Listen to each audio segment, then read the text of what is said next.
네, 이번 시간에는 사례 3번 문제를 같이 풀어보도록 하겠습니다. 역시 마찬가지로 설문 같이 한번 확인을 해보고요. 식품위생법 75조. 75조는 이제 식품위생법 제재처분 규정입니다. 75조 1항이죠. 유해식품을 판매한 자에 대해서는 영업허가를 취소하거나 6개월 이내에 기간을 정하여 영업의 전부 또는 일부를 정지하거나 영업소에 폐쇄를 명할 수 있다고 규정하고 있다.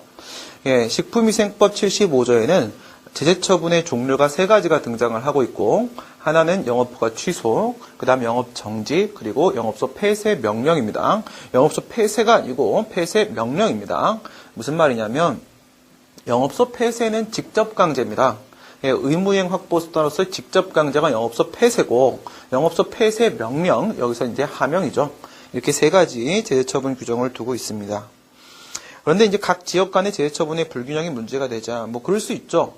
동일한 법규 위반 행위를 했는데, 그에 따라서 부산에서는 영업정지하고, 광주에서는 영업허가 취소하고, 이렇게 돼버리게 되면 형평성에 문제 생길 수 있기 때문에 불균형 문제가 돼서, 보복불형으로 제재처분의 기준을 정하였습니다. 불형으로 정해졌고요. 역시 내용은 뭐가 된다? 제재처분 기준되고 있기 때문에, 이거 역시도 법규 플러스 행규입니다. 그렇죠? 보건복지부령은 별표에서 왜 별표 이렇게 하고 있을까요? 문제 맨 밑에 보시게 되면 단 사례 제시엔 법령 내용은 실제 법령에 부합하는 것을 간주할 것. 이게 왜 나오냐면 사실 이런 법령이 없어서 그래요. 그렇죠? 근데 이렇게 우선 전제를 하고 문제를 출제한 것이기 때문에 이런 단서 조항이 붙은 거고요. 별표에서 그러니까 별표 몇인지가 나올 수가 없는 상황이에요. 제재처분 기준으로 유해식품 판매 금지 1회 위반에 대해서 1월에 영업정지를 하도록 규정이 되어 있다. 네, 이렇게 하나가 규정되어 있는데 이 문제는 행정고시 문제를 변형한 문제입니다. 그런데 행정고시 문제에서는 1회 위반 시에 1월에 영업정지 한다까지만 나와요. 그 뒤에 뭐가 안 나오냐면 가중 제재처분 규정에 대한 설문 언급이 없습니다. 그럼 협의 수행 문제를 못 푼다고요? 그건 아니고요. 당시 이제 교수님 강평을 봐도 마찬가지고요. 1회 위반일 때 어느 정도의 제재처분을 한다라는 규정이 있으면 당연히 1회라는 표현이 나왔기 때문에 2회, 3회 위반 시에 따른 제재처분 규정도 원래는 있다라고 가정을 하고 그리고 문제를 풀어야 된다라고 강평을 하시죠. 그게 맞는 거고요. 그래서 이 이제 문제 같은 경우에는 공제회 문제를 만드는 과정에서 두 번째 단락 보시게 되면 2회 위반 시에 6월의 가중처벌이라는 말이 나오는데 원래 행정고시 문제에서는 이 표현이 없었습니다. 없어도 문제는 똑같이 성립될 수 있고요. 그런데 A씨의 시장, 을은 유해식품을 판매가 처음 적발은 뭐다? 1회 위반이죠. 1회 위반됐는데 3개월의 영업정지 처벌을 내렸습니다. 그러면 이 상황은 사례 1번과 유사하죠. 무슨 말이에요? 별표에 따르지 아니한 제재처분입니다. 별표에 위반되는 처분이 나왔기 때문에 만약 이 별표의 법규성을 인정하면 그 위반 자체로서 위법성이 바로 인정될 수 있겠고요. 만약 그 법규성을 부정을 하게 되면 그 다음 논의는 재량의 하자 논의로 연결되는 상황이 오겠죠. 설문 1번을 보시게 되면 갑은 A 재래시장을 살펴보던 중 이제 A 재래시장은 사실 A씨라고 되어 있으니까 A씨에 존재하는 재래시장 이렇게 생각하시면 되고요. 을이 그동안 자신과 동일한 사안에서 1월에 영업정지 처분을 한, 즉 별표에 따른 처분이 나왔던 적이 수건 발견되고 있다. 수건이면 뭐죠? 선례가 되풀이돼서 반복됐기 때문에 선행 관행이 존재한다라고 볼 수 있는 겁니다. 선행 관행은 몇 회부터? 2회부터입니다. 2회부터. 만약에 지금 이와 같이 선행 관행이 있다는 말이 없으면, 만약에 선례 하나도 있다는 말이 없으면, 그리고 이와 같은 별표만 있다는 말이 나오게 되면 별표는 있는데 선례가 한 번도 없어. 이러면 무슨 논의가 나와야 됩니까? 자기구속 원칙과 관련돼서 예기관행을 인정할 수 있겠는가 없겠는가 논의가 나와야겠죠. 예기관행을 인정한다는 것은 바로 선례가 필요 없다. 예기관행 긍정설은 선례 불효설이 되는 것이고 예기관행 부정설은 선례 필요설이 되는 겁니다. 그러니까 여러분들이 논의를 함에 있어서 단계가 있어요. 그래서 예기관행을 인정할 수 있겠는가 없겠는가, 예기관행을 인정을 하냐 마냐. 예기관행을 인정을 해버리게 되면 단 한 번의 선례가 없어도 자기구속 원칙을 적용시킬 수 있는 상황이 오는데요. 우린 이쪽으로 가죠. 예기관행은 인정될 수 없다. 그래서 선례가 필요하다. 여기서 이제 선례가 필요하다 이렇게 갑니다. 선례가 필요하다 이렇게 가고 나면 그 다음에는 이 선례가 단 한 번의 선례로서 족한 것인가? 그래도 자기구속 원칙이 적용될 수 있는 건가? 아니면 이 선례가 되풀이되어 반복된 선행관행으로서 존재할 때만 자기구속 원칙이 적용될 수 있는 것인가? 이런 논의가 다시 나오는데 여기서 이제 선례가 필요하냐 불요하냐에 대한 문제고 그 다음에서는 이제 선례가 필요하긴 한데 어떻게 된다? 여기서 1회로서도 충분히 족하다. 1회 이상이면 된다. 그 다음 두 번째 2회 이상의 선행 관행이 필요하다. 2회 이상이어야 한다. 이렇게 들어가게 되면 이 부분은 바로 선행 관행 분류설이 됩니다. 선행 관행까지는 필요 없고 한 번의 선례만 있어도 자기구속 원칙 문제가 발생할 수 있다. 여기서는 이제 선행 관행 필요설이 되는 것이고요. 이렇게 해서 단계적으로 논의가 들어가게 되는데 선행 관행이 있다라고 설문에 단서가 나오면 이런 논의 다 필요 없는 거예요. 선행 관행이 있으면 그냥 자기구속 원칙 적용시키면 끝나는 거죠. 그럼 여기서는 어떻게 결론이 나오냐?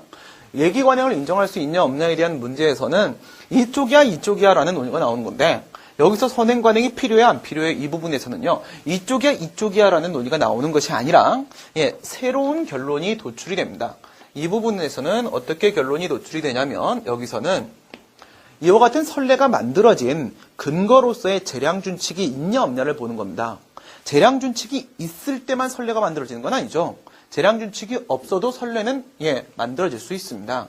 그래서 이 지금 선례의 근거가 되고 있는 재량준칙이 있냐 없냐 봤을 때 만약에 재량준칙이 있는 경우라고 한다면 없는 경우라고 한다면 이 재량준칙을 근거로 나온 선례, 첫 번째 선례라고 하더라도 이 재량준칙이 존재하기 때문에 그 뒤에는요, 동일한 선례가 계속 반복될 것이라는 걸 예상할 수 있고요.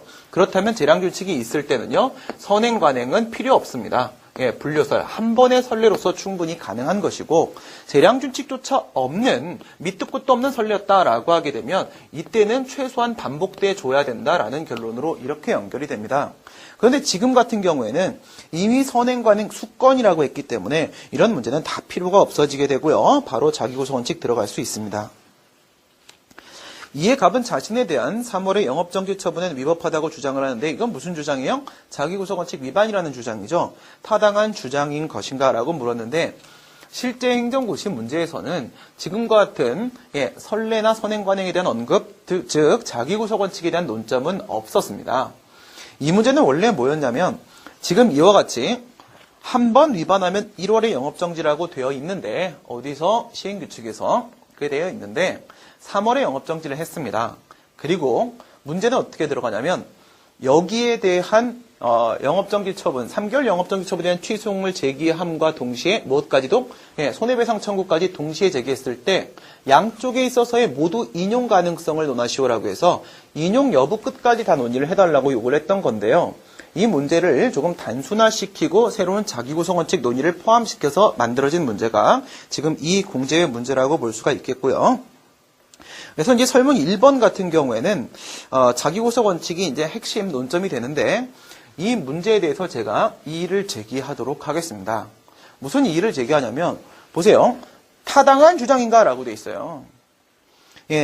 우리는 답안을 쓸 때 묻는 말에 답을 해야 됩니다. 위법해 적법해 그러면 위법해 적법해라는 결론을 내려야 되는 거고 인용 아니면 인용 가능성 또는 법원의 판결 이렇게 묻게 되면 각하 대상이야 아니면 인용 대상이야 기각 대상이야 결론을 내려줘야 되는 건데 갑 주장의 타당성이라고 하게 되면 갑의 주장은 무엇이다. 그리고 그 주장은 타당하다 부당하다 라는 결론을 내려줘야 돼요. 근데 지금 엄연히 3개월의 영업정지라는 것은 별표에 위반된 제재처분이기 때문에 여기서 법규성을 인정하냐 그렇지 않느냐에 따라서 인정을 하게 되면 그 자체로서 위법해질 수도 있어요. 그냥 여기서 갑 주장의 타당성 물으면 갑이 주장을 위법하다고만 주장을 한 것이 아니라 오직 뭐만 주장한 상태예요. 자기구속 원칙 위반만 주장한 거기 때문에 이 설문 안에 중요하게 지금 포함되어 있는 내용 중에 별표에 따르지 아니한 제재처분이다라는 부분에 대한 논점이 지금 없어져 버렸어요. 그래서 이 질문은 갑 주장의 타당성이라고 묻기보다는 무엇으로 묻는 게 낫겠다? 이 3개월 영업정지 처분은 위법한가? 이렇게 묻는 게 더 문제가 잘 만들어진 문제가 될 수 있겠다라는 생각이 듭니다. 그러면 만약 법규명령으로 보게 되면 그 자체로서 위반이다, 위법해진다라는 결론이 하나 나오고 행정규칙으로 보게 되면 그 다음에 이제 자기구속원칙이 들어가서 논의가 나올 수 있고 양쪽 논의를 모두 다 유도하는 것이 맞지 않았을까, 그렇죠? 그래서 문제를 좀 바꾸면 더욱 좋았을 것 같습니다. 그 다음 두 번째 단락을 보도록 합니다. 갑은 보건복지부령이 별표에서 제재처분 기준으로 유해식품 판매 금지 2회 위반에 대해서는 영업정지 6월의 가중처벌을 규정하고 있다는 사실을 알고는이라고 돼 있어요. 우선 이 말은 가중 제재처분 규정에 대한 언급은 없어도 풀 수 있는 문제예요. 1회 위반이면 1월 이게 있기 때문에 이것으로 족합니다. 근데 이거는 뭐 그냥 추가로 하나 보충해줬다고 생각할 수는 있는데 그 다음에 좀 문제가 있어요. 알고는 영업정지 처분 취소를 제기했다라고 돼 있습니다. 엄연히 위에서 별표에 위반되는 위반 사유도 존재하고 있고 또 하나 자기구속원칙 위반 사유도 주장을 하고 있는데 갑 입장에서 가중제재 처분 규정이 있다는 것을 알아야만 취소를 제기하겠습니까? 그건 아니잖아요. 그렇죠? 원래 취소를 제기할 불복하고자 하는 당연히 요구는 발생할 수밖에 없는 상황이에요. 가중제재 처분 규정이 있으니까 나중에 더 불이익한 상황이 오기 전에 취소를 제기해서 제거를 해야겠다라는 생각을 하기 전에 이미 불복의 요구는 발생되어 있다고 봐야 됩니다. 그래서 문제가 좀 이렇게 잘 다듬어지는 부분에서 좀 부족한 부분이 좀 있고요.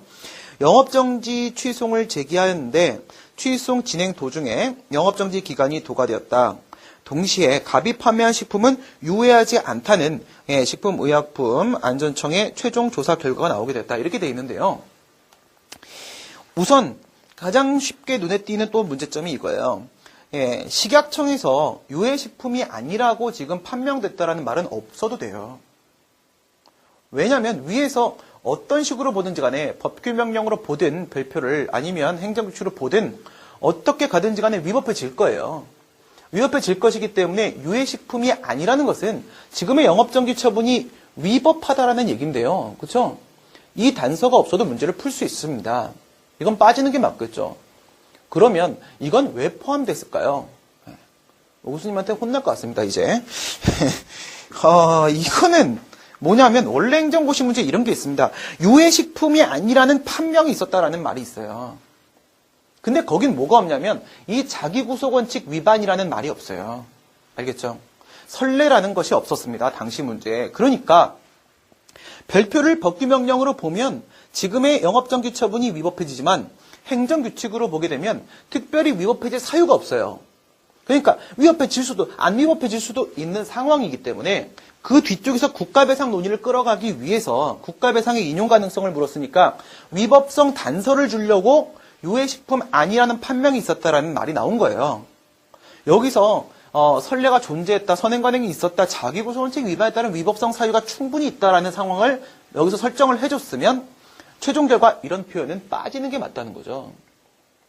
그리고 원래 문제랑 이 설문의 문제점을 지금 지적하려고 하는 건 아니고 원래 문제랑 비교를 해보게 되면 원래 문제는 이렇습니다. 불복을 들어갈 때까지 이미 정지기간이 경과됐다. 그러니까 3개월 영업정지 처분의 정지기간이 경과된 다음에 비로소 취소를 제기했다. 이렇게 들어가요. 왜 그렇게 들어갈까요? 3개월이 지난 다음에 비로소 취소를 제기하게 됐을 때 그리고 더불어서 국가배상 청구송을 들어갔을 때 전자로서 이 취소를 가지고 권리구제가 될 수 있는 가능성이 논의를 해보면 없다가 나오거든요. 그러니까 국가배상으로 권리구제를 받는 방향을 잡아주려고 취소의 문제하고 국가배상의 문제를 동시에 걸고 들어왔던 문제예요. 근데 당시 어떻게 돼 있었다고요? 3개월 영업정지의 정지기간이 경과됐다고 돼 있어요. 1회 위반이면 1월이라고 돼 있기 때문에 이 가중제재 처분 규정을 근거로 해서 뭐는 잡아줄 수 있어요? 협의의 소익은 잡아줄 수 있어요. 그런데 문제는 3개월이라고 했잖아요. 3개월은 며칠? 90일. 처분 상대방입니다. 제소기간이 안날 90일, 있은 날 1년 중에서 안날 90일 적용되는 상황이라고 봐야 되기 때문에 90일이 바로 3개월이므로 3개월이 경과된 다음에 비로소 취소를 제기하게 되면 그때 핵심 논점은 두 개가 걸리는데 하나는 협의의 소익이고 하나는 제소기간의 불가쟁력입니다. 이때 협의의 소익은 피해갈 수 있지만 제소기간은 피해갈 수 없는 상황이어서 끝내 취소는 각하되고 말 것이다. 유해식품이라는 게 아니라는 게 판명됐기 때문에 엄연히 위법함에도 불구하고, 예, 각하돼 버릴 것이므로 국가배상으로 보낸다. 협의 소유과 제소기간의 문제가 이렇게 걸려있던 것을, 예, 손해배상으로 연결을 시켰던 문제인데, 지금 같은 경우에는, 예, 취소송 도중에 기간이 경과됐다라고 되어 있기 때문에 90일 경과 전에 취소송을 제기한 상황입니다. 그러면 여기서 국가배상으로 문제를 그 다음 단계에서 연결시킨 데 있어서, 예, 그다지 설득력을 갖기가 힘들다는 거예요. 그래서 약간 문제 세련미가 조금 떨어지고 있다. 예, 이런 생각이 드는데, 하지만 여러분들한테 제가, 예, 요구하고 싶은 게 있어요. 뭐, 기출문제 출제 오류가 있다라고 막 이렇게 주장하시는 분들 계세요. 제가 2011년도 경감시험에서도 이거 모범 답안의 모범 답안의 오류입니다. 그러니까 직원의 실수로 모범 답안이 유출되었을 때 이거 모범 답안에 왜 행정개입청구권 논의가 없습니까? 이렇게 얘기했을 때 제가 여기서 그렇게 하지 않는 게 맞습니다. 모범 답안에 아무 문제가 없습니다. 라고 설명을 드린 적이 있었어요. 그 이유는 지금 제가 다 설명드릴 수는 없지만 우리 답안이라는 것은, 행정법 답안이라는 것은 크리티컬 패스를 가지고 가는 거예요. 가장 최단 경로를 가지고 가서 결론까지 도달을 하는 건데, 경찰 개입 청구권 논의가 나오면 좋게 하겠지만 없어도 풀 수 있는 문제였었기 때문에, 그래서 거기까지는 논의 안 해도 상관없고 경찰 개입 의무 있음까지만 논의해도 상관없다. 경찰 개입 의무와 경찰 개입 청구권의 차이가 뭔데요? 경찰 개입 청구권은 권리이기 때문에, 공법상 권리이기 때문에 추가 논의로서 사익보호성 논의가 나와야 되는 상황인데 거기까지는 안 해도 풀 수 있는 문제이므로 모범 답안에서 그것이 빠져도 상관이 없는 것이다. 무슨 말씀이냐면 절대 여러분들은, 예, 시험장에서 문제를 받았을 때 문제 출제 오류가 있지는 않을까라는 생각 자체를 접으시기 바랍니다. 예. 그렇게 싸워서 이길 수도 없고요. 그러니까 지금 주어진 문제 상황에서 약간 단서가 부족하거나 세련미가 떨어지거나 오류처럼 보이는 게 있다고 하더라도 그 상황에 있어서의 최적의 답안을 만드는 데 집중을 하시는 게 맞겠네요. 그렇죠? 그 다음 설문 2번 보시게 되면 영업정지 기간 도과는 소송의 계속에 어떤 영향을 미칠 것인가? 어떤 영향을 미칠 것인가? 뭐 좋은 영향을 미친다, 나쁜 영향, 그거 이상하잖아요. 그렇죠? 예.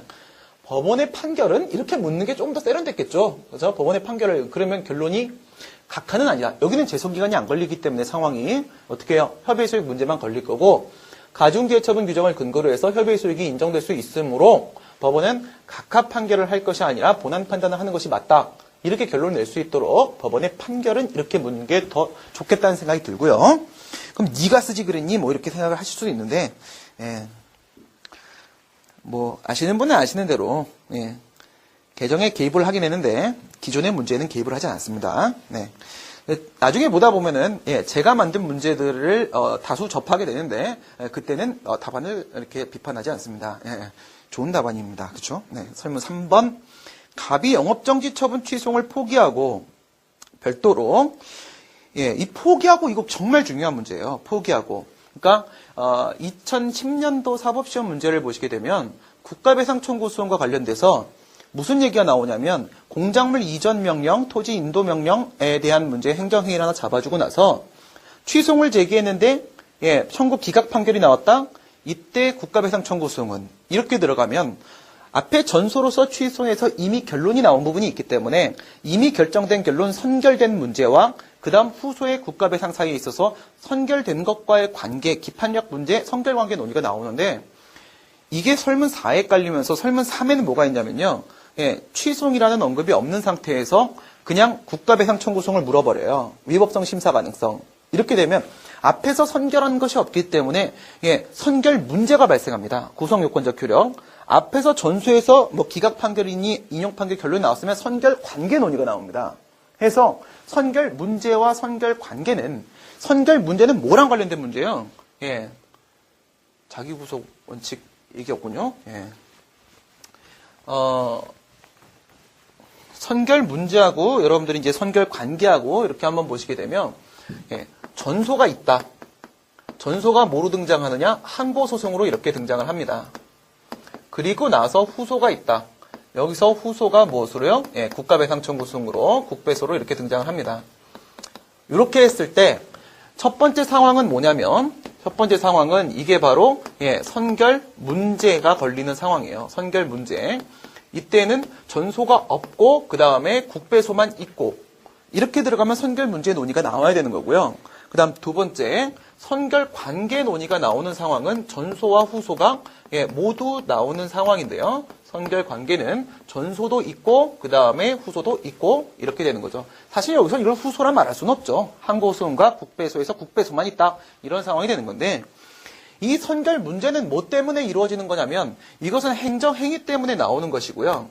그 다음 선결 관계 논의는 확정 판결이 있기 때문에 전소에서의 확정 판결이 있기 때문에 그래서 판결의 효력과 관련돼서 논의가 되는 것으로서 행정행위에 대한 문제는 구성요건적 효력, 이 행정행위의 효력 중에서 바로 구성요건적 효력과 관련돼서 논의되는 것이 바로 구성요건적 효력, 이게 선결 문제에 대한 것이고요. 이쪽은 기판력이 미치냐 안 미치냐, 판결의 효력으로서 기판력 논의와 관련돼서 다루어지는 것이 바로 선결 관계입니다. 지금 여기서 엄연히 위쪽에서 취소를 제기했다라고 해놨기 때문에 문제가 생기는 거죠, 지금. 행정고시 문제는 취소과 국배소를 같이 제기했다라고 했기 때문에 특별히 전후소에 대한 문제를 다루지 않아도 상관이 없는데 지금은 앞에서 이미 취소 얘기를 꺼냈어요. 제기했다고 했잖아요. 그렇죠? 이런 상황이니까 만약 영업정지 처분 취소를 포기하고라는 표현이 안 나오면 어떻게 돼야 돼요? 취소에 따른 결론이 있었을 겁니다. 그러니까 포기하고라는 말이 없으면 그러니까 여기서 포기라는 표현이 없으면 선결관계 논의로 연결될 수도 있었던 상황인데 포기라고 했기 때문에 이쪽으로 풀어달라라고 지금 처리를 하고 있는 문제죠. 이건 정말 문제를 변형하면서 굉장히 많은 고민을 한 흔적이 있는 겁니다. 고민이 조금 더 있으면 더 멋있는 문제 나올 수 있을 뻔했는데 그러니까 공제의 책은 지지난 시간에도 말씀드린 것처럼 이런 디테일한 부분 터치가 굉장히 좋아요. 그렇죠? 그런 차이는 좀 있습니다. 별도로 위법한 영업정지 처분을 이유로 국가배상을 청구한다면 법원은 영업정지 처분의 위법성을 판단할 수 있겠는가 이렇게 되어 있습니다. 원래 행정고시 문제는 인용 가능성을 물었어요. 뭐냐면 여기서 법규에 위반돼서 지금 별표에 위반돼서 이와 같은 행위를 했다는 것은요. 무조건 과실이 인정됩니다. 그래서 만약에 별표에 따랐는데 그것이 위법해졌다라고 하게 되면 과실이 부정될 수 있지만 이거는 별표와 다른 처분을 한 거기 때문에 무조건 과실이 인정되고 유해식품 아님이 판명되었다라고 하기 때문에 위법성도 인정되고 해서 인용 가능성까지 처리할 수 있는데 실제로 국가배상 책임에 있어서 공무원 직무행위 집행하면서 고의 또는 과실, 법령 위반, 손해, 인과관계, 논의에 특별한 지금 논점이 안 걸려요. 별게 없기 때문에 여기서 인용 가능성까지 안 묻고 그 문제의 핵심이었던 선결 문제 논의만 물은 것까지는 충분히 우리가 선회할 수 있는 상황이다 이렇게 볼 수 있겠고요. 그래가지고 어떻게 하느냐? 청구한다면 법원은 영업정지 처분의 위법성을 판단할 수 있겠는가? 민사법원의 위법성 심사 가능성에 대한 논의가 들어가고 있어요. 여기다가 또 제가 한 가지 이의를 제기하도록 합니다. 뭐냐면 굳이 여기서 국가배상 청구성이 당사소송이다, 민사소송이다 이런 식의 논의는 사실상 무의미하거든요. 당사소송으로 봐도 민사소송으로 봐도 어쨌든 취소의 수사법원이 아니기 때문에 취소권이 없는 권한 없는 법원인 건 매한가지고요. 선결 문제가 논의가 나오는 건 똑같아요. 그렇기 때문에 일반적으로 국가고시 기출에서는 어떻게 처리하냐면 민사법원이라는 전제를 깔아버립니다. 굳이 그런 논의는 할 필요 없다. 그걸 물으려고 한 건 아니지 않느냐 해서 민사법원은 이렇게 하고 들어가 주는데 여기서 그런 말이 없기 때문에 그 논의를 또 해야 됩니다. 근데 거기다 분량을 많이 줄 수도 없고 그래서 간단하게 뭐 학설 대립이 있고 판례는 민사소송으로 보고 있고 그런데 뭐로 가도 상관없으니까 민사법원을 보고 가자 이렇게 처리를 하게 됩니다. 그래서 민사법원이라는 표현을 설문삼에다가 살짝 포함을 시켜주면 훨씬 더 좋아지지 않을까 그런 말씀을 드리면서 답안으로 한번 넘어가 보도록 하겠습니다. 제가 왜 문제를 이렇게 막 하느냐 비판을 하느냐 이것은 정말 친한 선배님이십니다. 그거 제가 굳이 비판할 이유가 없어요. 없는데 왜 비판을 하는 거냐면 문제가 출제되는 과정을 여러분들이 느끼시면 문제를 봤을 때 상대방이 나한테 요구하고 있는 게 뭔지가 눈에 보입니다. 그래서 이런 고민은 지나가면서라도 저랑 한두 번씩 해주시면 여러분들 시험 보시는데 좋기 때문에 드리는 말씀이 있고요. 그 다음 3개월 영업정지 결정의 법적 성질. 법적 성질 그냥 하고 들어가는 거니까 하시면 되고 경찰행정 작용이다. 거기 보시면 식품 접객 영업소의 위생 및 안전관리 질서 유지. 제 문장이 그렇게 세련되지 못하기 때문에 이런 거 못 만들면 어디 있다고요? 1조 됐고요. 하명 3개월 영업정지라고 했으면요. 3개월이라는 기간 동안에 영업행위를 해서는 아니 되는 금지 의무, 부작위 의무 부과했으니까 부작위 하명. 됐고, 예, 하명이라고 들어갔으면 명령적 행정행위죠. 예, 그래서 하명, 허가, 면제, 예, 행정행위니까 뭐로 가도 처분 이렇게 되는 거고요. 그 다음 재량, 예, 75조 1항인데 여기서 75조까지만 언급했기 때문에 저도 그냥 75조 이렇게 했고요. 거기 보시게 되면 6개월 이내 기간을 정해서 전부나 일부를 정지 명할 수 있다 이렇게 돼 있으니까 예, 할 수 있다. 예, 가능 규정 재량행위 여기까지 가는 거 어렵지 않습니다. 그 다음에 보건복지부령 별표에 대한 논의가 나오는데요. 정말 안타까운 현실이죠. 그러니까 여기서 이 논의를 안 해도 될까요? 그러면 별표에 따르지 아니한 처분이기 때문에 그 따르지 않은 거, 별표 위반으로 인한 위법성이 인정될 수 있겠는가를 묻지 않았으니까 여기서 법규성 논의가 필요가 없다? 아닙니다. 해야 됩니다. 왜? 행정규칙으로 보고 들어가야지 재량행위를 잡아줄 수 있고 그래야지 재량의 하자 논의에서 자기구속원칙 문제를 다룰 수가 있어요. 이거 어쩔 수 없습니다. 해야 됩니다. 하시고 이거는 뭐 내용 똑같으니까 패스. 그래서 지난 시간에도 지지난 시간에도 계속 나왔던 얘기로서 저는 수권 여부 기준서를 따르죠. 이 상황입니다. 지금 앞에 참조 조문이 없어요. 참조 조문이 없는데 수권 여부 기준서를 따른 사람은 풀지 말란 얘기예요. 지금 어디 있어요? 앞 시간에 우리가 얘기했던 도로교통법 93조 1항은 1항 자체의 행정안전부령으로 정한다는 게 있었어요. 법률 위임 규정이 있었어요. 지금 같은 경우에는요. 식품위생법 75조 1항에 있는 게 아니라 사항이 있어요. 제시해줘야 됩니다. 그렇죠? 예, 근데 뭐 안 제시되어 있으니까 제가 그냥 제시했습니다. 75조 사항에 따르게 되면은 예, 위임 규정이 따로 있다. 한번 보세요. 양가로 4번의 사안의 검토 부분이고요. 행정처분의 세부 기준은 그 위반 행위의 유형과 위반의 정도 등을 고려하여 보건복지부령으로 정한다라고 되어 있습니다. 그 위임 규정이 있으니까 수권 여부 기준서를 따르면 법규명령. 판례랑 입장 다르죠? 네, 그럼 판례 입장도 한번 잡아주시고 행정규칙 하시고 그다음 이제 설문 1의 해결 들어가도록 합니다. 네, 문제점 보시게 되면 법규명령 행정규칙 어디로 볼 것인지에 따라서 나눠서 검토하겠다. 이거 어쩔 수 없습니다. 왜냐하면 행정규칙으로 간 다음에 자기구속원칙 논의를 해야 되기 때문에 경우의 수 나눌 수밖에 없어요.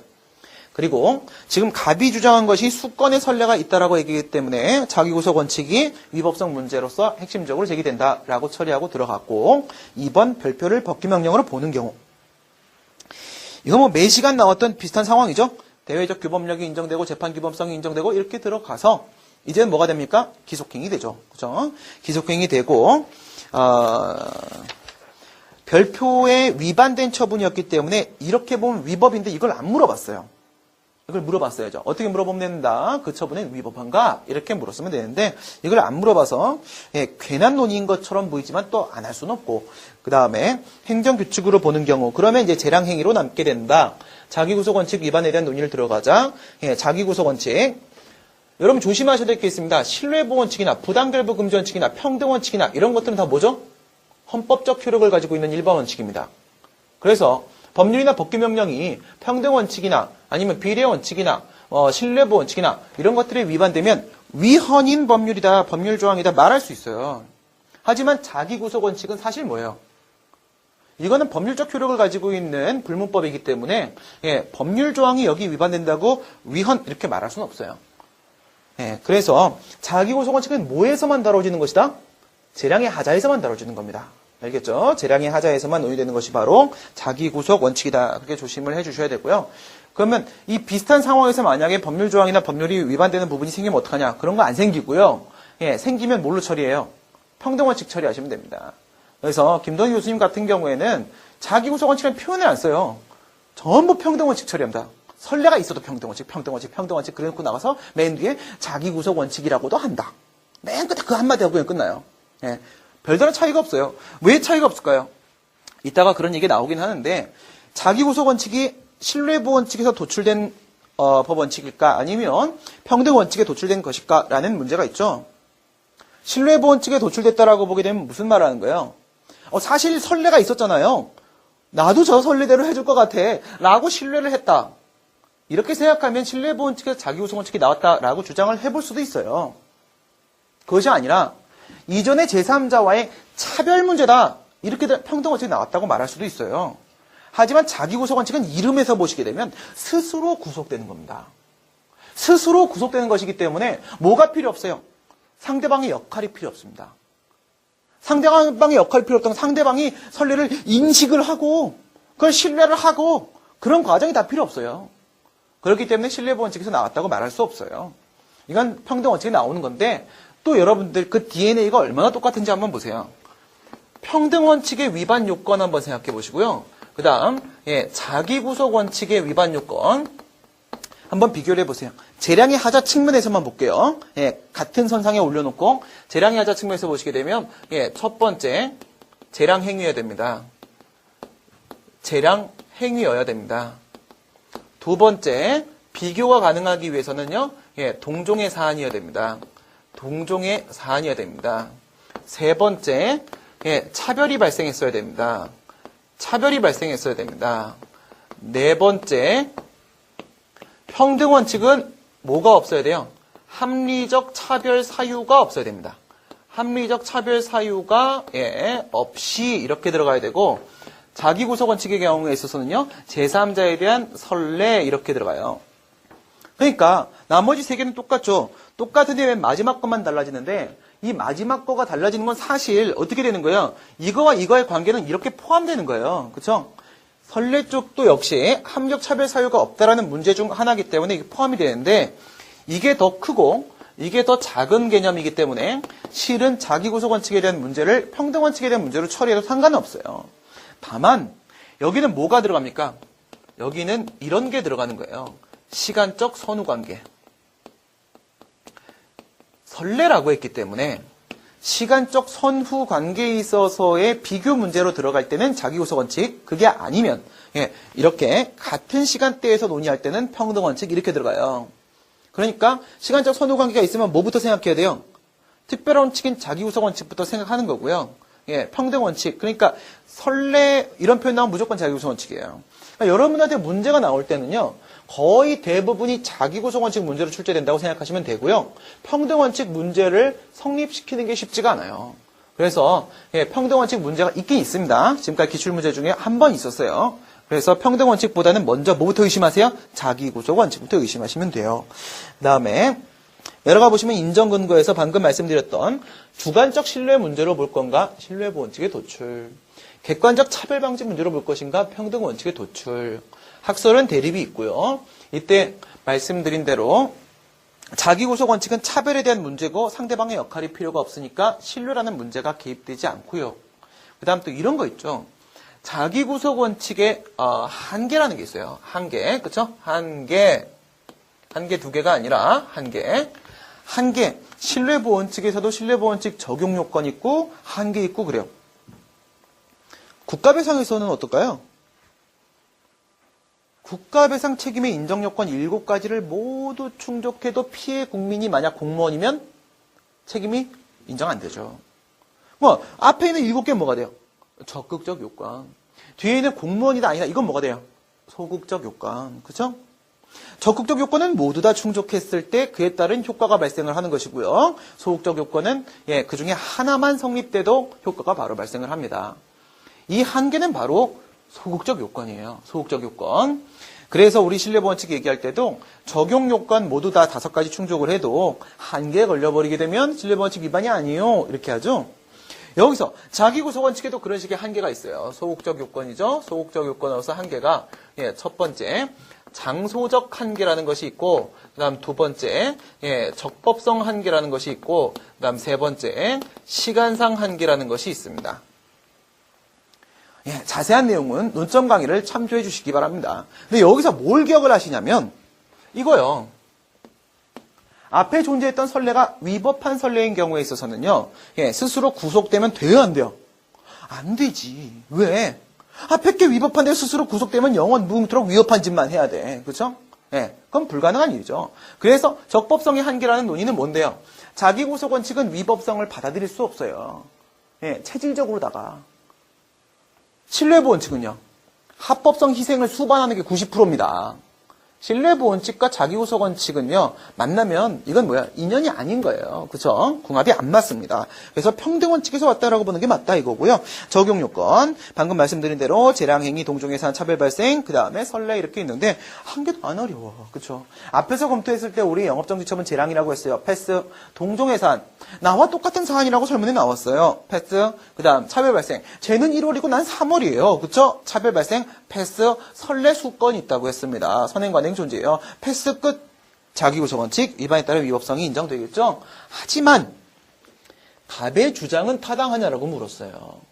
공제 답안에 이의를 제기합니다. 무슨 말이에요? 문제를 그렇게 내고 맨 마지막 결론이 갑 주장의 타당 여부에 대해서 결론을 내리고 있지 않아요. 그렇죠? 이런 부분에 대해서 교수님들은 뭐라고 말씀하시 이릅니다. 그럼 나보고 결론 내리라고? 이런 거예요. 그 싫은 거죠. 그렇죠? 채점자는요. 제가 여러분들이 보신 바 있으신 그 정밀첨삭이라는 거 제가 그런 식의 정밀첨삭을 지금까지 10,000부 이상을 했어요. 그러면 하나 첨삭하는데 2시간, 3시간 걸립니다. 2시간, 3시간짜리 첨삭을 10,000부를 해본 결과 제 능력의 범위가 어디까지인지를 알았냐면 숨을 안 쉬고 하면 하루에 10개 이상 못해요. 물론 실제로 채점을 할 때 그렇게 자세하는 건 아니죠. 하지만 사람이 10부, 20부를 읽고 나면 그때부터 화가 머리끝까지 치밀기 시작합니다. 이런 상황에 나보고 판단하라고? 내가 문제 냈는데? 너한테 물어봤는데? 왜 반문해? 기분 나빠지죠. 그러니까 묻는 말에 답한다. 제가 뭐라 말씀드렸어요? 답안을 다 썼으면 반드시 다시 한번 설문을 확인하라. 뭐를 물었는지. 마지막 결론, 활용점정 깨끗하게 매듭 딱 지어주시기 바라겠습니다. 설문 2의 해결 들어가도록 하겠습니다. 설문 2는 협의 소액에 대한 문제인데요. 원래 문제에는 제소기간이 포함이 되어 있었는데 3개월이 지났다. 이제 와서야 취소를 제기한다. 이거 했는데 이미 취소를 제기했다. 도중에 기간이 경과했다. 이렇게 했기 때문에 제소기간은 생략, 협의 소액 문제만 논의하시면 됩니다. 문제점. 취소의 도중에 정지기간 경과로 효력이 소멸되었다라고 하고 있는 바 실제로 행정소송법 12조 2문에서는 효력 소멸이라는 표현을 쓰지 않습니다. 효과 소멸이라는 표현을 씁니다. 효과. 효력이 소멸되면 효과는 당연히 소멸돼요. 행정행위의 효력이 소멸되면 그 행정행위에 의해서 발생했던 법적 효과로서의 구속력은 당연히 소멸합니다. 그런데 효력이 소멸되지 않아도 효과가 소멸되는 경우가 있죠. 어떤 경우 있어요? 이익 침해 상황 해소. 이런 거 있죠. 사실 1차 떨어졌는데 소송 제기했는데 다음 해에 소송 끝나기 전에 2차까지 다 합격했다. 그럼 그로 인해 발생했던 이익 침해 상황은 이제 없는 거예요. 효과는 소멸했지만 효력은 소멸하지 않았죠. 그렇죠? 또는 국공립 고등학교 퇴학 처분 받았는데 학력 검정고시 통과했다. 학력 인정 검정고시 통과해서 대학 입학 자격을 이미 취득하였다. 이렇게 되면은 퇴학 처분의 효력은 살아 있어요. 난 그 학교 나온 적 없는 거예요. 그렇죠? 하지만 그로 인해 발생했던 대학 못 가는 상황에 있어서의 효과는 이미 소멸된 겁니다. 그래서 12조 2문은 효과인데 대표적으로 논의된 것이 효력 소멸이에요. 지금은 효력 소멸이고요. 기간의 경과에 따라서 정지 처분의 효력은 소멸된 것이 맞죠. 그렇게 하고 들어갑니다. 그래서 협의 소액에 대한 문제로 들어가시고 대상 적격, 원고 적격에 대한 언급해야 됩니까 말아야 됩니까?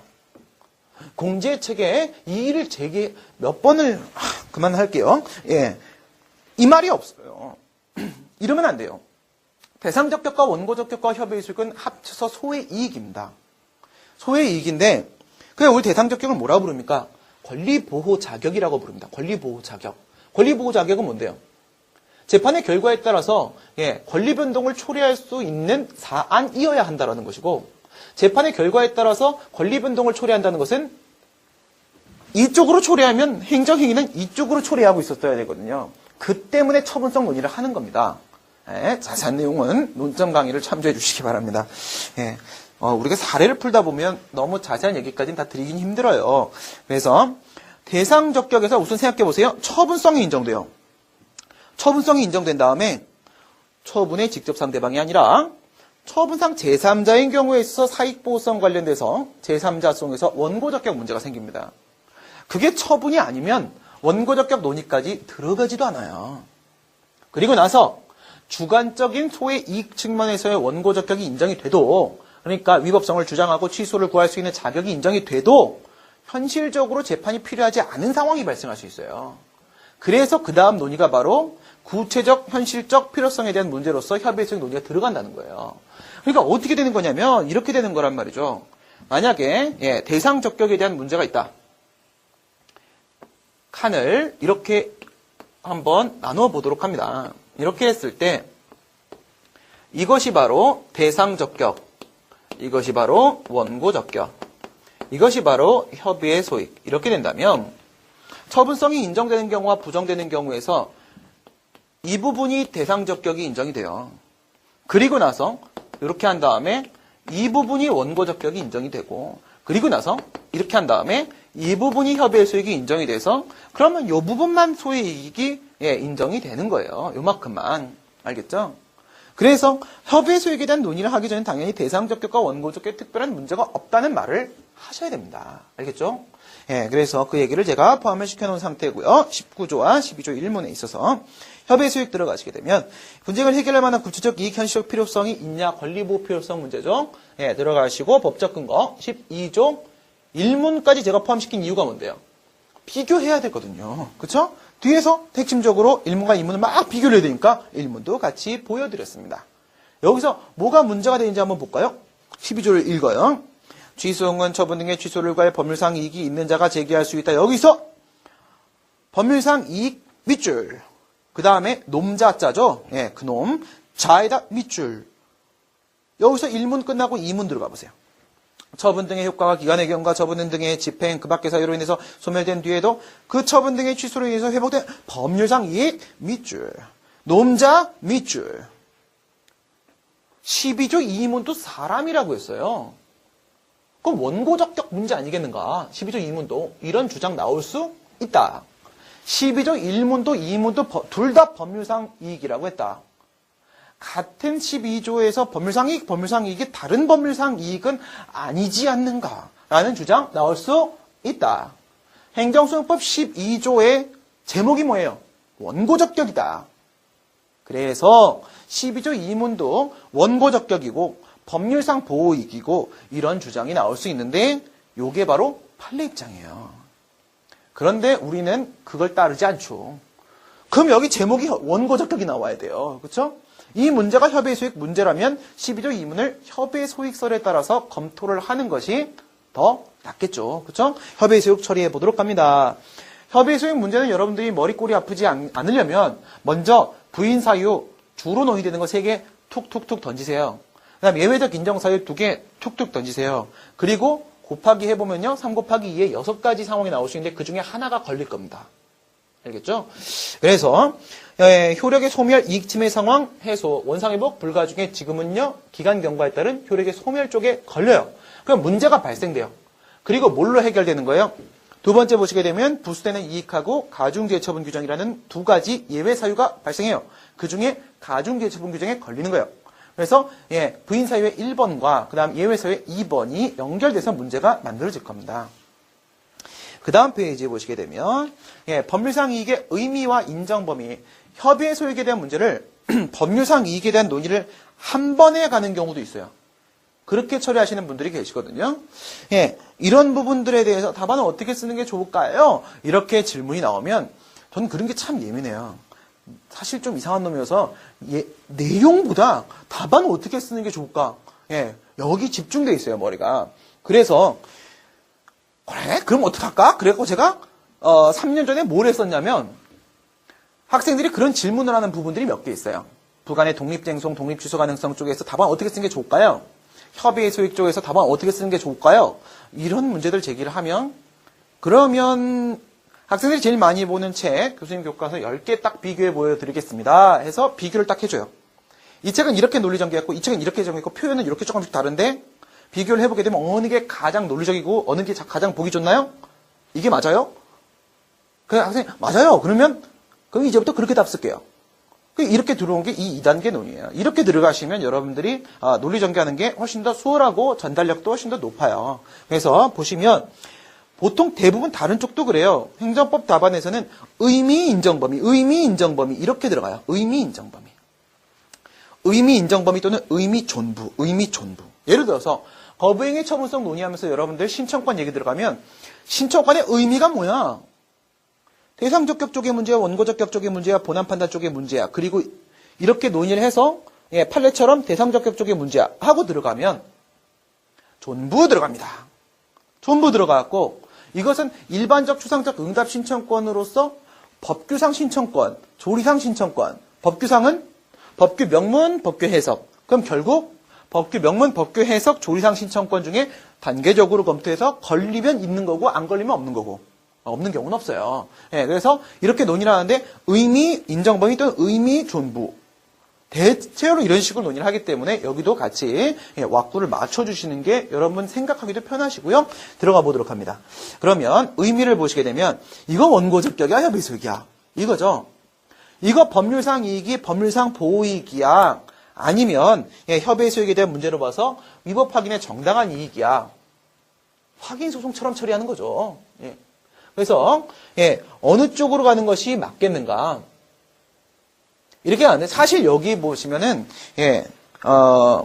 원고적격 투설도 있어요. 투설. 그건 뭐냐면 취소를 애당초 처음부터 확인 소송이라고 보고 들어가는 학설인데요.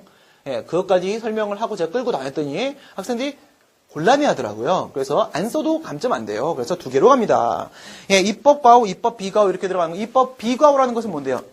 제목이 원고적격이니까 이거 원고적격으로 보게 되면 12조에는 아무 문제가 없는 거죠. 그래서 입법 비과오는 원고적격 문제로 보는 거예요.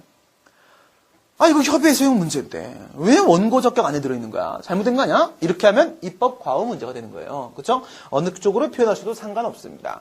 근데 입법 과오니 입법 비과오니 이런 식의 논의는 뭐 사실 행정심판에서 가셔도 아니 행정심판은 위법 말고 부당도 심사할 수 있는데 왜 법률상 이익을 요구하는 거야? 입법 과오 아니야? 이런 식의 논의도 있죠. 근데 입법 과오 비과오에 대한 논의는 방향성 문제가 있기 때문에 답수다 실수로 방향을 잘못 잡을 때가 있어요. 그러니까 원고적격설, 협의의 수익설 이렇게 하는 게 안전을 도모하는 데 좋습니다. 원고적격설은 뭐라고 하느냐? 제목 원고적격이다. 그럼 원고적격이죠? 그렇죠. 원고적격이야. 그래서 너 취소는 뭐니? 취소는 형성소송이야. 법률상 보호이익이 침해되었을 때 제기할 수 있는 게 바로 그게 취소야. 이렇게 하면 법률상 이익은 법률상 보호이익이 돼버리죠. 그러면 원고적격설이 되는 거예요.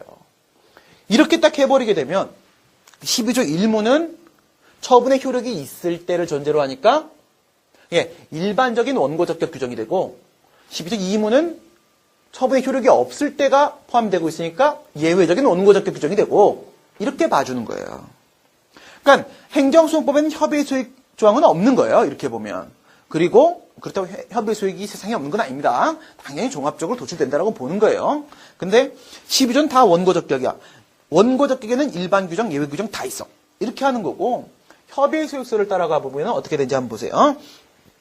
원고적격이란 제목을 쓰고 있긴 하지만 처분의 효력이 있는 상태에서는 주관적 문제로서의 원고적격 없는 경우에 있어서는 원고적격 논의가 나올 수가 없다. 그래서 이건 협의 수익에 대한 문제다라고 주장을 하는 거야. 주관적 문제, 객관적 문제 이렇게 주장을 해요. 이렇게 주장을 해보고 나면요. 처분의 효력이 없잖아요. 그렇죠?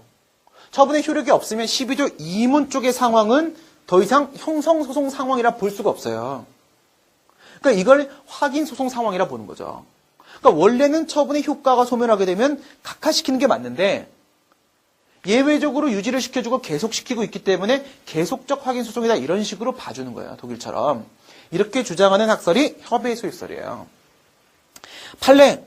판례를 보시게 되면 소의 이익이라고 표현을 씁니다. 판례는 원고적격은 원고적격이라고 하고요. 협의의 수익 논의 비스무리한 상황에서는 소의 이익이라고 해요.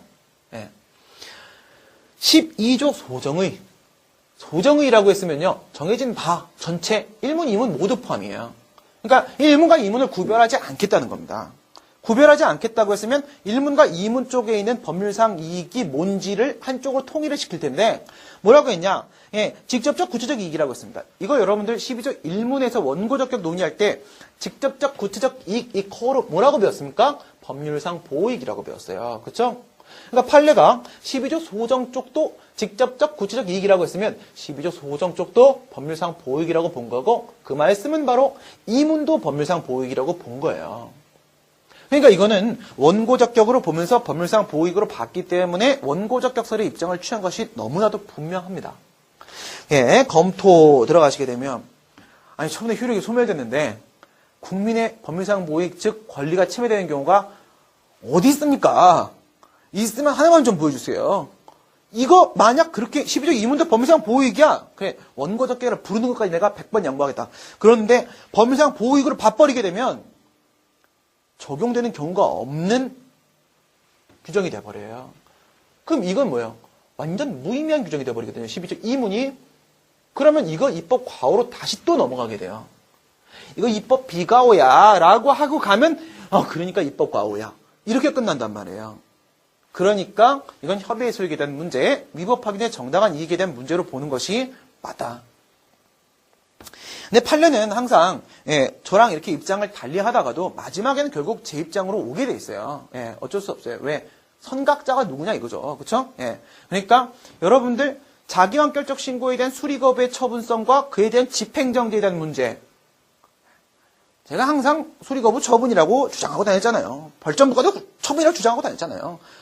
부정하던 판례는 결국 저에게로 돌아오게 돼 있습니다. 그래서 판례가 언젠가 포기를 안 한다면 결국 뭐예요? 판례 항상 이러죠. 구체적 타당성의 측면에서 구체적 타당성 이래갖고 결국 어쨌든 목적지에는 같이 와 있어요. 다른 명찰을 차고 있을지 모르겠습니다. 방금 말씀드린 거를 이제부터 보여드립니다. 법률상 이게 인정 범위를 보도록 합니다. 이렇게 들어갔을 때 지금 원고적 격설이나 판례 입장을 따라가지고 들어오게 되면은 법률상 보호익으로 봤기 때문에 제가 법률상 이게 인정 범위라고 했습니다. 협의의 소익의 인정 범위라고 안 했습니다. 엄연히 협의의 소익이 타당하다, 협의의 수익수를 타당하다라고 했지만 법률상 이익이라는 표현을 쓰고 있는 이유는 협의의 소익의 문제로 그 다음 단계를 넘기면 거긴 판례가 없어요. 판례는 협의의 소익을 본 적이 없기 때문에. 그러니까 그냥 12조 2문 쪽에 있는 그 법률상 이익 이렇게 하고 들어가 보는 거예요. 이렇게 하고 들어갔을 때 법률상 보호익설은 앞에 있었던 원고적 격설이 그냥 그대로 넘어온 겁니다. 그대로 이렇게 넘어와요. 제가 그림으로 보여드리도록 할게요.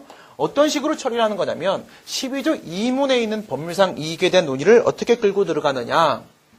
법률상 이익의 의미, 법률상 이익의 인정 범위 이렇게 하고 들어가면 여기서 첫 번째 원고적 격설이 있었습니다. 원고적 격설이 있었고 그 다음 두 번째 협의의 소익설이 이렇게 있었어요. 그리고 이쪽으로 와보시게 되면 법률상 보호익설이 있고 확대된 법률상 보호익설이 있고 그 다음에 위법성 확인 이익설이 있고 이렇게 세 개가 있습니다. 첫 번째 법률상 보호이익설 원고적 격설이 바로 법률상 보호이익으로 봤었죠. 그 다음에 확대된 법률상 보호이익설 그 다음에 위험성 또는 위법성 위험성이라고 쓸까요? 위험성 확인 이익설 이렇게 보게 되면 얘는 법률상 보호이익이 침해됐을 때 12조 2문의 법률상 이익이 있다 이렇게 보는 거고 얘는 법률상 보호이익이 침해됐을 때 플러스 알파 알파가 뭐예요? 인격적 이익, 사회적 이익, 재산적 이익과 같은 부수되는 이익을 확대시킵니다. 위험성 확인 이익설은요. 사실상 이익 침해까지도 전부 끝까지 다 넓혀줍니다. 이건 위법 확인의 정당한 이익으로 보는 거예요. 그럼 앞에 거랑 여러분 느낌 오시죠? 원고적 격설은 12조 2문의 법률상 이익을 법률상 보호이익으로 봤으니까 얘는요. 이렇게 넘어오게 돼요. 협의의 소익설을 따르게 되면 얘도 위법 확인의 정당한 이익, 위법 확인의 정당한 이익 이렇게 들어오게 됩니다. 그러면 얘를 따르게 되면 그냥 끝까지 다 넓혀졌기 때문에 국민의 권익구제에 가장 유리한 상황이 조성이 돼요. 그런데 이렇게 따라 들어가면 여기서 딱 끝나잖아요?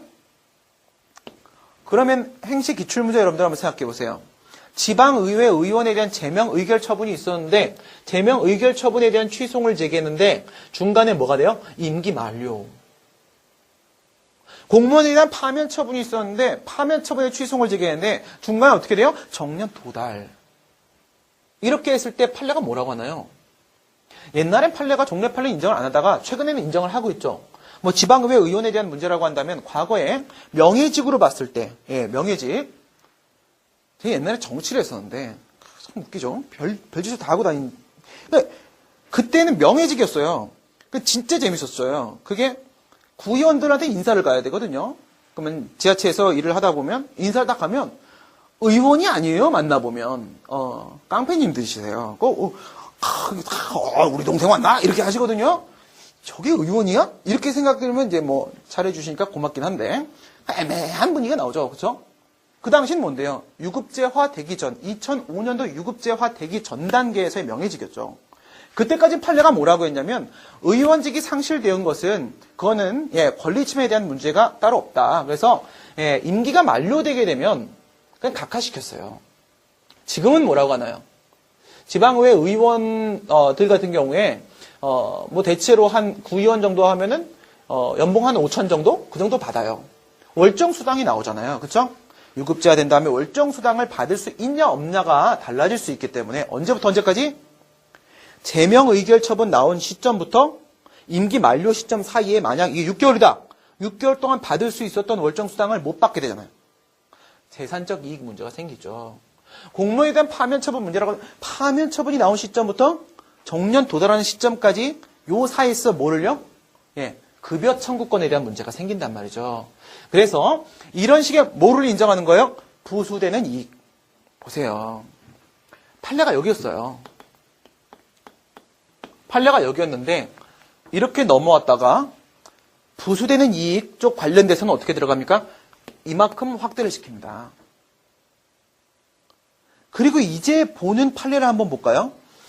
지금 이 밑에 있는 판례를 한번 보시면요. 환경영향평가 대행업자 사건 판례에서 잘 보시면 가중제처분 규정 관련된 문제입니다. 제재적 행정처분의 가중사유나 전제요건에 관한 규정이 다음 줄에 빨간색 법적 성질이 대외적 일반적 구속력을 갖는 법규 명령인지와 관계없이 법규 명령이 아니라 행정규칙이어도 상관이 없다는 거죠. 행정규칙이라고 하게 되면 법이 아니잖아요. 그럼 행정규칙에 의해서 침해되는 상황이 발생해도 그건 법이 보호하는 이익이 침해된 게 아닙니다.